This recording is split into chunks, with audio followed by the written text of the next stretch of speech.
வணக்கம். நான் டாக்டர் கார்த்திகேயன், ஆயுர்வேத மருத்துவர். ஆயுர்வேதத்தில் பாத அபியங்கம் அப்படின்னு சொல்லக்கூடிய ஃபுட் மசாஜ் இதனால் என்னென்ன பலன்கள் அப்படின்றத நாம் இன்றைக்கி தெரிஞ்சுக்கலாம்.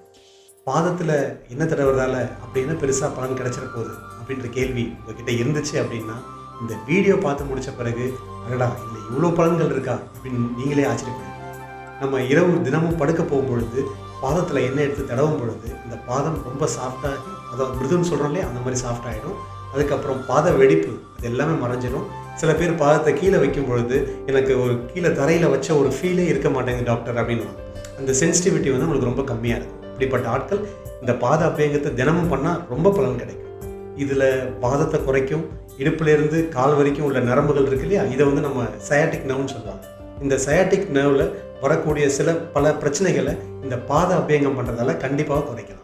ஆச்சாரிய சரகரும் சுஷ்ருதரும் பாத அபியங்கம் நம்ம டெய்லி பண்ணுறதால நம்மளோட கண் பார்வை அதிகரிக்கும், ரத்த ஓட்டம் சீராகும், ஆழ்ந்த உறக்கம் கிடைக்கும்னு சொல்லியிருக்காங்க. டயாபெட்டிக் நியூரோபதின்னு சொல்லக்கூடிய சக்கரை வியாதியில் வரக்கூடிய ஒரு வகையான காம்ப்ளிகேஷன் இவங்களும், ஹெமிப்ளீஜியா பேரப்ளீஜியான்னு சொல்லக்கூடிய ஒரு வகையான வாதனை உள்ளவங்களும், ஹைப்பர் டென்ஷன் சொல்லக்கூடிய உயர் ரத்த அழுத்தம் உள்ளவங்களும் அவங்க ரெகுலராக எடுத்திருக்க மருந்துகளோட இந்த பாத அபியங்கம் தினசரி பண்ணாங்க அப்படின்னா அவங்களுக்கு ரொம்ப சீக்கிரமே நல்ல பலன் கிடைக்கும்.